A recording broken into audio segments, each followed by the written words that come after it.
ஸ்ரீராமஜெயம். உலகமெங்கும் வாழ்ந்து கொண்டிருக்கும் என் இனிய தமிழ் சொந்தங்களே, சஞ்சோதிடம் யூடியூப் சேனல் நேயர்களே, உங்கள் அனைவருக்கும் உங்கள் ஜோதிடர் VL ராஜதுரை அன்பான நன்றியும் வணக்கமும். நம்ம ஆங்கில புத்தாண்டு 2025 ஆண்டுக்கான பலனை ஒவ்வொரு ராசியாக ஒவ்வொரு தினைக்கும் பார்க்க போகிறோம். அந்த வரிசையில் முதலாவதாக மேஷராசி அன்பர்களுக்கு ஆங்கில புத்தாண்டு நல்வாழ்த்துக்களையும் வர இருக்கும் தைத்திருநாளாம் தமிழர் பெருமைப்படக்கூடிய, உலகமெங்கும் கொண்டாடக்கூடிய தைப்பொங்கல் நல்வாழ்த்துக்களை கூறிக்கொண்டு 2025 ஆண்டு மேஷராசிக்கு எப்படி இருக்கும் என்று பார்க்க போகிறோம். மேஷராசி அன்பர்களே, உங்களுடைய ராசி சின்னமானது ஆடு. ராசி மண்டலத்திலே உங்களுடைய ராசி முதன்மையாக இருக்கும். இந்த ராசியிலே மொத்தம் 3 நட்சத்திரங்கள்: அஸ்வினி, பரணி, கார்த்திகை. அஸ்வினி 4 பாதங்கள், பரணி 4 பாதங்கள், கார்த்திகை 1 பாதம், மொத்தம் 9 பாதங்கள். இந்த 9 பாதங்களிலே லட்சோதி லட்சம் கோடி கோடி கணக்கில் ஜனனமாகி இருக்கும் இந்த ராசி அன்பர்கள் ஒவ்வொருவருக்கும் ஒவ்வொரு நிலையை ஏற்படுத்தும்.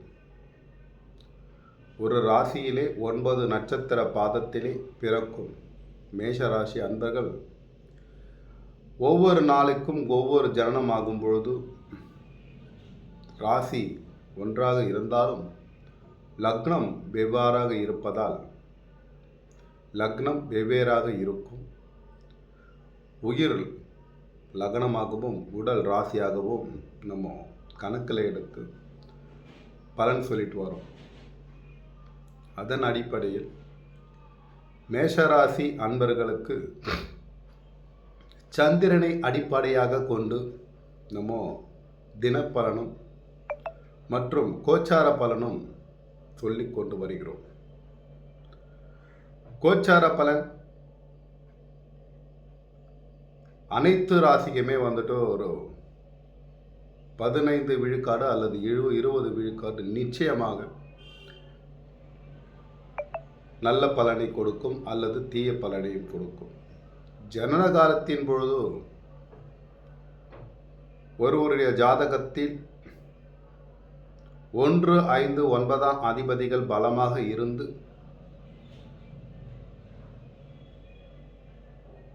பிறந்த ஜனனம் எடுத்த ஜாதகர் வாழ்நாளில் எத்துயரமின்றி எடுத்த காரியத்தில் வெற்றி பெற்று மகிழ்ச்சியோடு வாழ்வார்கள். இந்த 1, 5, 9 அதிபதிகள் பலமிழந்து இருக்கும்போது பல கஷ்டங்களையும் பல துன்பங்களையும் பெற்று பல பாராட்ட வாழ்க்கையை ஈடுபடுவார்கள். மத்தியமமாக உள்ள ஜாதகங்கள் சமநிலையை பெற்று வாழ்வார்கள். ஒரு ராசியிலே லட்சோதி லட்ச மக்கள் ஜனனமானாலும் ஒவ்வொரு அன்பர்களின் வாழ்க்கையும் வெவ்வேறு விதமாக இருக்கும். ஆனால் மேஷராசி அன்பர்கள் காலபுருஷ தத்துவ அடிப்படையில் முதன்மையான ராசி. அது மட்டுமல்லாமல் இதனுடைய ராசி தத்துவம் நெருப்பு, இதனுடைய உருவ தத்துவம் ஆடு, ஆகையினாலே எதைக்கும் முதன்மைப்படுத்தி கொள்வார்கள். தான் பேசுவதே சிறப்பு, நான் பேசுவதே உண்மை, எதிலையும் தன்னை முன்னிலைப்படுத்தி கொள்ள வேண்டும் என்ற ஆவல் இருக்கும். அது மட்டுமல்லாமல் 1க்கும் 5க்கும் 1க்கு செவ்வாயும் 5க்கு சூரியனும் 9ற்கு குரு பகவானும் 1, 5, 9ஆம் இடத்து அதிபதிகள் மிக நட்பாகவே இருப்பதாலும் எப்பவுமே 1, 5, 9ஆம் அதிபதிகள் நட்பாகவே வருவார்கள். கேந்திராதிபதிகள் தான் வந்துட்டு பாதகத்தையும் பாவியலாகவும் வருவார்கள் என்ற அடிப்படையில் உங்களுடைய ராசிக்கு எதையுமே வந்துட்டு நீங்கள் முன்னாடி நின்று செய்ய வேண்டும் என்ற எண்ணம் இருக்கும். எதிலையுமே வந்துட்டு தன்னை முன்னிலைப்படுத்தி காட்ட வேண்டும். ஒரு விழாவானாலும் சரி, ஒரு விசேஷமானாலும் சரி, தாங்கள் கலந்து கொள்ளக்கூடிய ஒரு சின்ன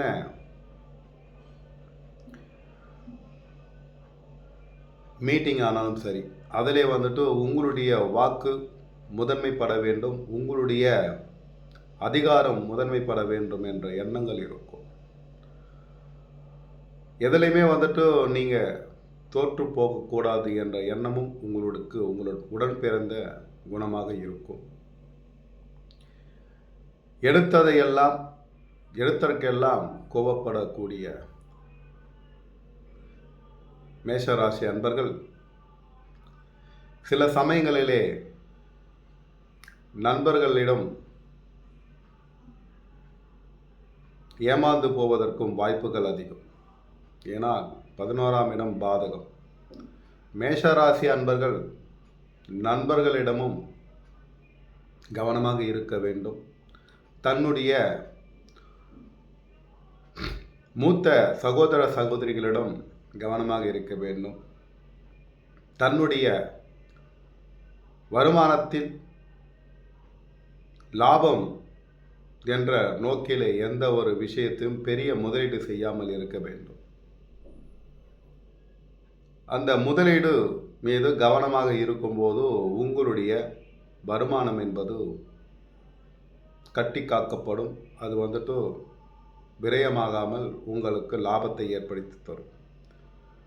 சிந்தை சிதறாமல் உங்களுடைய கவனம்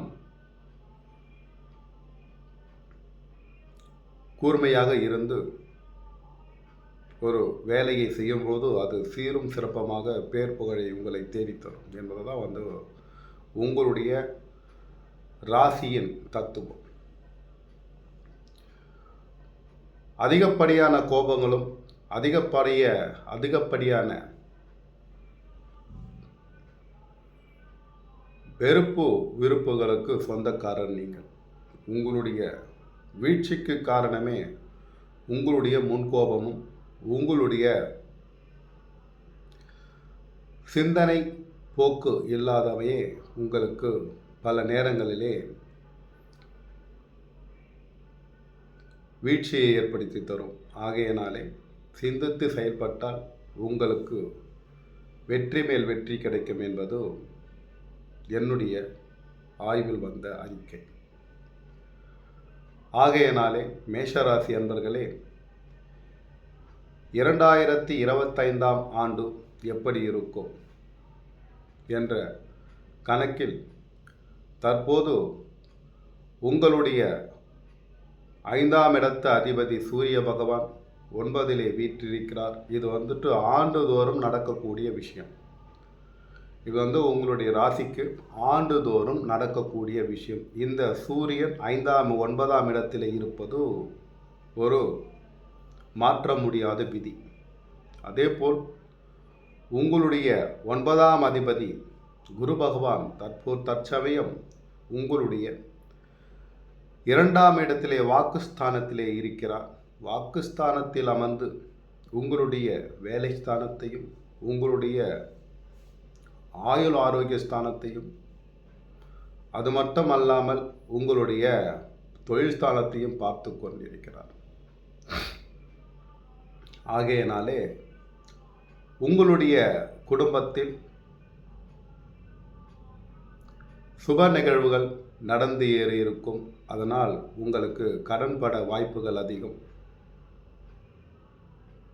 கடன் உங்களுக்கு பெரிய மலை போல பெருகக்கூடிய காலகட்டங்கள். இந்த ஒரு வருட காலமாகவே கிட்டத்தட்ட ஒரு 10 மாத காலமாகவே உங்கள் குடும்பத்தில் ஏற்படக்கூடிய சுப நிகழ்வுகள் சரி, சுப நிகழ்வுகளுக்கோ அல்லது திருமணங்களுக்கோ அல்லது வீடு கட்டுவதற்கோ, வண்டி வாகனம் வாங்குவதற்கோ அல்லது இடம் வாங்குவதற்கோ அல்லது உங்கள் வீட்டிலே உங்களுக்கே வந்துட்டு ஒரு சுப நிகழ்வு, திருமணமோ ஏதோ ஒரு மூலியமாக உங்களுக்கு கடன் ஏற்பட்டிருக்கும்.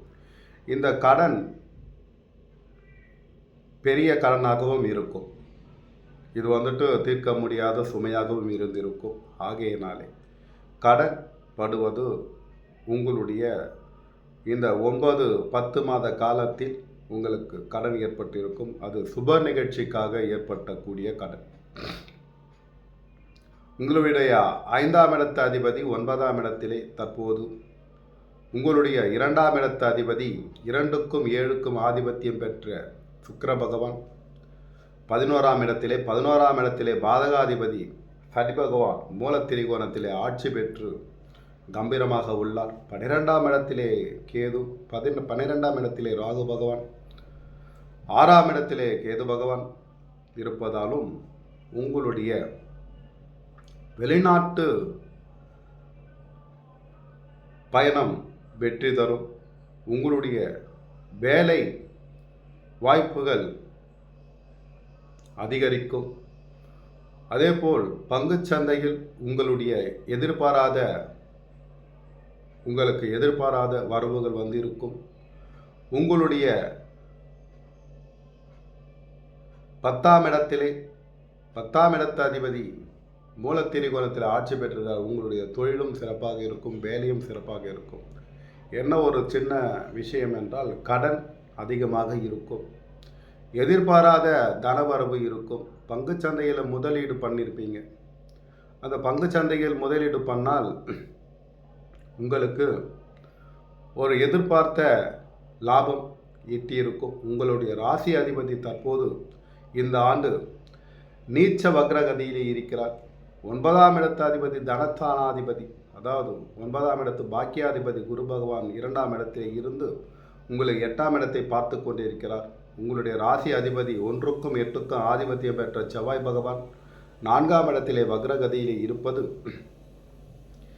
நீங்கள் ஒரு காரியத்தை தோட்டிங்கன்னா அந்த காரியத்திலிருந்து பின்வாங்க மாட்டீங்க. ஒரு வட்டாரமாக வந்துட்டு என்னதான் நடக்கட்டுமே, இருட்டில் நீதி மறையட்டுமே, தன்னாலே வெளிவரும் தயங்காதே, இந்த கடவுள் இருக்கிறான் தயங்காதே என்ற பாடலுக்கு உங்களுடைய விடாமுயற்சி அதை குறிக்கோள் காட்டுகிறது. ஆகையினாலே உங்களுடைய ராசி அதிபதி நீச்ச நிலையிலே வக்ரகதியிலே இருந்தாலும் உங்களுடைய முயற்சிகள் சில சமயங்களிலே தோல்வி அடைவதற்கு வாய்ப்புகள். இன்னும் உங்களுடைய பாக்கியாதிபதி 9ஆம் இடத்து அதிபதி குரு பகவான் தனஸ்தானத்திலே அமர்ந்து 6ஆம் இடத்தையும் 8ஆம் இடத்தையும் 10ஆம் இடத்தையும் பார்த்து கொண்டிருப்பதால் உங்களுடைய சொந்த தொழில் செய்பவர்களுக்கு எதிர்கால வாழ்க்கை சிறப்பாகவே இருக்கும். பங்குச்சந்தையில் வட்டி தொழில், அதேபோல் சீட் ஃபண்டு நிறுவனம் நடத்தக்கூடிய தொழில், இதெல்லாம் வந்துட்டு சிறப்பாக நடந்து கொண்டிருக்கும். வேலை செய்வர்களுக்கு வேலை பருவம் அதிகமாக இருக்கும். கடன் கொஞ்சம் அதிகமாக இருக்கும். இந்த கடனெல்லாம் எப்போ சமாளிக்க போகிறீங்கன்னா, வருகிற ராகு கேது பயிற்சி, வருகிற சனி பயிற்சி, வருகிற குரு பயிற்சி உங்களுக்கு சாதகமாக இருக்கும். இந்த கடன் எல்லாம் ஓரளவுக்கு சமாளித்து உங்களுடைய வாழ்க்கையிலே ஒளிவிளக்கு ஏற்றப் போகிறது. இந்த 2025ஆம் ஆண்டு நீங்கள் கொஞ்சம் கவனமாக இருந்து உங்களுடைய அதிகப்படியாத அகலக்கால் வைக்காமல் நீங்கள் காரியத்தை நகர்த்தும் போது உங்களுக்கு வெற்றி நிச்சயம். எப்பயுமே வந்துட்டு முதன்மையான போக்கை நீங்கள் வந்துட்டு கொஞ்சம் விட்டு கொடுத்து தான் போகணும். நீங்கள் என்னதான் வந்துட்டு முதன்மைப்படுத்தி உங்களை முன்னிறுத்தினாலும் உங்களுடைய கோபம் அங்கே உங்கள் தலைமையை சீர்குலைத்துவிடும். கோபத்தை கட்டுப்படுத்துங்கள். உங்களுடைய அன்பை உயர்த்தி காட்டுங்கள். உங்களுடைய வாழ்க்கையிலே வெற்றி கிடைக்கும் என்று கூறிக்கொண்டு 2025ஆம் ஆண்டு உங்களுக்கு சாதகமும் பாதகமும், சாதகம் 60 விழுக்காடும் பாதகம் 40 விழுக்காடும் சமநிலை 20 விழுக்காடும் இருக்கிறது. ஆகையினாலே கவனமாக நடக்கும்போது உங்களுடைய வாழ்க்கை, நீங்கள் எடுக்கும் முயற்சிகள் அனைத்தும் வெற்றி பெறும். உங்களுடைய சேமிப்பு நிச்சயமாக இருக்க வேண்டும். உங்களுடைய சேமிப்பு அதிக விரயத்தை காட்டுகிறது. தேவையற்ற செலவுகளை செய்து கொண்டிருக்கிறீர்கள். ஆகையினாலே இந்த செலவுகள் எல்லாம் கட்டுப்படுத்த வேண்டும் என்றால் விநாயகப் பெருமானை உங்களுடைய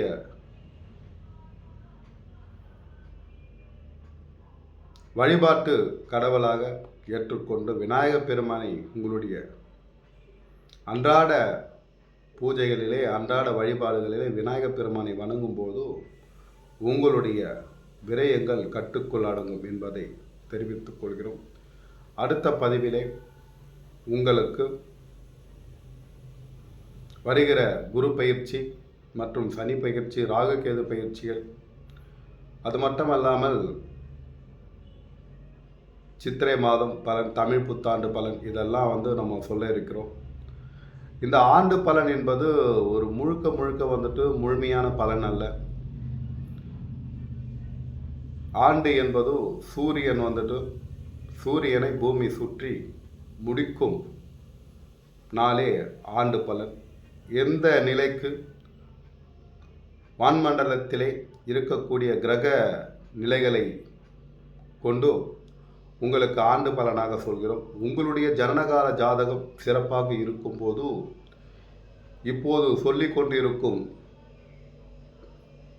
ஒரு ப்ளஸ் பலனும் சரி, மைனஸ் பலனும் சரி.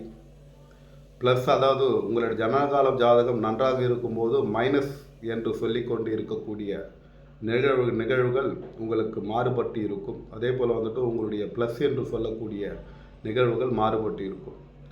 ஆகையினாலே ஒரு ராசிக்கு 27 லக்னங்கள், அந்த 27 லக்னங்கள் எப்படி இருக்கிறதோ அந்த 27 லக்னங்கள், லக்னாதிபதிகள் ஒரு ஜனனகால ஜாதகத்திற்கும் எப்படி இருக்கிறதோ அதன்படியே உங்களுடைய எதிர்கால வாழ்க்கையும் அமையும். இந்த கோச்சார பலனும் சரி, வருடாந்திர பலனும் சரி, அல்லது மாதாந்திர பலனும் சரி, தின பலனும் சரி, இதெல்லாம் ஒரு 20 விழுக்காடு அல்லது 10 விழுக்காடு தான் சரியாக இருக்கும். ஆகையினாலே இதையெல்லாம் பொருட்படுத்தாமல் உங்களுடைய எண்ணத்தையும், உங்களுடைய எதிர்கால நோக்கத்தையும், உங்களுடைய சிந்தனையை நிலைநிறுத்தி, உங்களுடைய எண்ணத்தை நேர்நிறுத்தி, உங்களுடைய செயலாக்கத்தை நீங்கள் திடமாக மனதிடத்தோடு செயல்படுத்தும் போது உங்களுடைய வாழ்க்கையிலே வெற்றி கிடைக்கும் என்பதை மகிழ்ச்சியுடன் தெரிவித்துக் கொள்கிறேன். எண்ணம் போல் வாழ்க்கை. இந்த எண்ணம் போல் வாழ்க்கை என்பது என்ன என்றால், நீங்கள் என்ன நினைச்சு ஒரு நாளைக்கு காரியத்தில் இறங்களோ அந்த நிகழ்வே நடக்கக்கூடிய விஷயங்கள். அப்போது நீங்கள் ஒரு நாளைக்கு என்ன நினைச்சு சாதிக்க வேண்டும், என்ன பணியில் ஈடுபட வேண்டும், நீங்கள் என்ன பணியை நினைக்கிறீங்களோ அந்த பணி மட்டும்தான் அன்றைக்கு நடக்கும். நீங்கள் எதை நினச்சி பயணிக்கிறீங்களோ அந்த பயணம் மட்டுமே, அந்த பணிகள் மட்டுமே நடந்தேறும். இதுதான் எண்ணம் போல் வாழ்க்கை. அப்போது உங்களுடைய எண்ணங்கள் உயர்ந்த சிந்தனையாக இருக்க வேண்டும். உங்களுடைய எண்ணங்கள் நல்ல எண்ணமாக இருக்க வேண்டும். உங்களுடைய செயலாக்கம் ஒரு வெற்றி பயணத்தை நோக்கி செல்ல வேண்டும். ஒவ்வொரு மனிதனும் வாழ்விலே தான் பிறந்த பயனை அடைவதற்கு, தான் பிறந்த இலக்கை அடைவதற்கு போராட வேண்டும். அனைவரிடமும் அன்பு காட்டுங்கள். அனைவரிடமும் பண்பும் பாசத்தோடும் இருங்கள். உங்களுடைய வாழ்க்கை சீரும் சிறப்பமாக இருக்கும் என்று கூறிக்கொண்டு அடுத்த பதிவில் வருடாந்திர பலன் முடிந்துவிட்டது. அடுத்தது குரு பெயர்ச்சி, சனி பெயர்ச்சி, ராகுகேது பெயர்ச்சி மற்றும் தை மாத சித்திரை 1ஆம் தேதி பலன், இதெல்லாம் சொல்ல இருக்கிறோம். ஏன்னா இதில் கவனமாக, உங்களுடைய கவனம் முழுக்க இருக்க வேண்டும். கவனமாக இருக்கும்பொழுது தான் இந்த ராசி பலனை நம்பி நிறைய அன்பர்கள் இன்றைக்கு பச்சை கலர் போடுங்க, சிகப்பு கலர் போடுங்க, ஆரஞ்சு கலர் போடுங்க, இந்த கலர்லாம் போடுறதுல உங்களுடைய மனம் கலர் வெண்மையாக இருக்க வேண்டும். உங்களுடைய மனதில் கலர் நிறங்கள் மாறும்போது உங்களுடைய வாழ்க்கை தரமும் மாறும். ஆகையினாலே உங்களுடைய மனதிலே நிறத்தை ஆடை ஆடை நிறத்தை தவிர மனதிலே நல்ல நிறத்தை அணியுங்கள். அப்போது உங்களுடைய வாழ்க்கை மகிழ்ச்சியாக இருக்கும் என்று கூறிக்கொண்டு விடைபெறுகிறேன். நன்றி, வணக்கம். வாழ்க வளமுடன். ஸ்ரீராமன்.